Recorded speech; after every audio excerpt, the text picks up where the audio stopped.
Saudi আরবে আপনি এই বিরিয়ানিটা একবার কিনা খাইতে পারেন। এক বিরিয়ানি খাইলে আপনার ১ সপ্তাহ মুখে স্বাদ লাগা থাকবো এবং এই বিরিয়ানির সাথে হচ্ছে আপনাকে স্যুপ ফ্রি দিবে, সাথে আবার ১ প্লেট আচারও ফ্রি। এবং এই দোকানটা কোথায়, দাম কত, কোন জায়গায় লোকেশন সম্পূর্ণ এই ভিডিওতে আপনাদেরকে দেখাবো। আপনারা না টেনে সম্পূর্ণ ভিডিওটা দেখুন।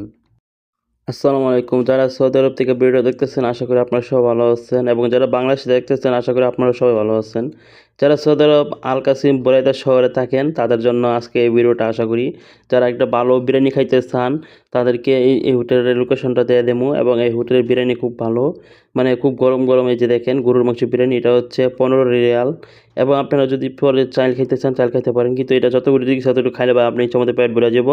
এবং এটার সাথে হচ্ছে দুইটা জিনিস ফ্রি দেয় ভাই। এক নম্বর হচ্ছে এই যে আপনাকে স্যুপ ফ্রি দিবে, আর দ্বিতীয়টা হচ্ছে মানে আচার দিবে ছোটো ছোটো বাটি দিয়া। মানে কেউ আমার 4 জন বন্ধু আসছি খাইতাম, তার মধ্যে 3 জন খাই নাই, মানে 2 জনে, 1 জন খাইছে আর 2 জন খাই নাই। মানে ওই যে স্যুপটা ওদেরকে খাওয়া অভ্যাস নয়, তো ওদের কাছে কেমন যা লাগলো ওরা খায় নাই, কিন্তু আমার কাছে মোটামুটি ভালো লাগছে, তো আমি পুরো স্যুপটাই খাইছি। এই যে দেখেন, এই যে এটা হচ্ছে 15 রিয়াল সৌদি আরবের। এই যে বিরিয়ানিটা গরুর মাংসের বিরিয়ানি, এখানে আবার মুরগির মাংস বিরিয়ানি আছে। মুরগির মাংস যে বিরিয়ানিটা এটা দাম হচ্ছে 13 রিয়াল, আর যেটা গরুর মাংস এটা হচ্ছে 15 রিয়াল। বা সে একটা ঘেরান। পরে আমরা আবার এক্সট্রা চাউল নিচ্ছি, যে খাইছে খাইছে, যে না খাইনি সমস্যা নেই। যে বেশি খাইতেছেন তার এক্সট্রা চাউল নিতে পারেন, সমস্যা নাই। তো এই যে দেখেন আমার কাছে মনে হচ্ছে পুরো ডুফি পিঠার মতন, ওই যে পোয়া পিঠা আছে না, এরকম ডুফি পিঠার মতন লাগতেছে। তো যাই হোক, তো এই যে দেখেন এই ছোটো ছোটো ডেক ডেক ডিমের সাথে যেগুলো দিয়েছে দেখেন, মাংস বড় বড়। এই যে দেখেন ভাই গরম ধোয়া পড়তেছে, মানে আধা ঘন্টা আগে খালি বিরিয়ানিটা পাক করছে, তখন আমরা অর্ডার দিছি ভাই।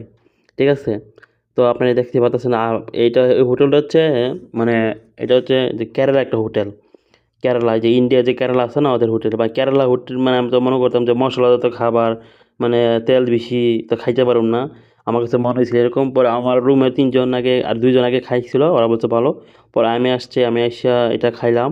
আজকে খাইয়া দিকে ভাই সেই চমৎকার ভাই। পুরো বাংলাদেশের মতন বলতে গেলে বিরিয়ানিটা হইছে। আর এখানে থেকে ছোটো বাড়িতে আচার দিছে, এদিকে আমের আচার। তো এটা হচ্ছে ফ্রি, আপনার বিরিয়ানির সাথে খাইতে পারেন, সাথে মানে স্যুপও আছে। তো যার যেটা ভালো লাগে নিতে পারেন, সাথে সমস্যা নাই। এটা হচ্ছে ফ্রি, বিরিয়ানির সাথে প্রত্যেকটা পিরিয়ডের সাথে ফ্রি দেই। যে ভাল লাগে খাইবো, যে ভাল লাগবে না খাইবো না, সমস্যা নাই। তো আমরা বাঙালি মানুষ তো খায় অভ্যাস নাই, সবাই খাইতে পারে না। সত্য করে যে যে খায় অভ্যাস স্যুপ সে খাইতে পারে। এত কিন্তু স্যুপটা কিন্তু শরীরের জন্য অনেক উপকার, ঠিক আছে? তো যাই হোক, অনেকক্ষণ হাতে ব্যথা হয়ে গেছে, এজন্য একটু বিরিয়ানিটা খাইতেছি। দেখেন ভাই বিরিয়ানির ধোঁয়া কিন্তু বাইরেতেছে ভাই সেই। ঠিক আছে, আমি সত্যি কথা বলতে গেলে আবার 1 প্লেট ভাত লইছি ফ্রি। যে 2 প্লেট খাইতে চান তাহলে সমস্যা নাই, ভাত ফ্রি দিব।